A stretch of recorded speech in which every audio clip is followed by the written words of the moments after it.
We've made arrangements with the army, so that they can move in, during this time.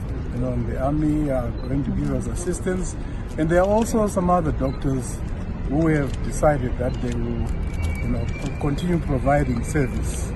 There is quite a sizable number in each and every institution, not as much as we would have wanted it to be.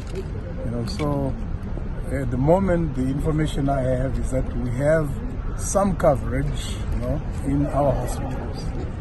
So we'll keep monitoring. I want to, as usual, encourage our workers, to come back to work, be at work, while investigations are taking place.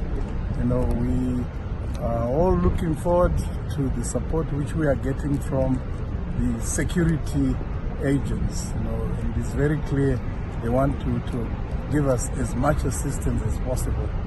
We want our doctors back, and that's straightforward.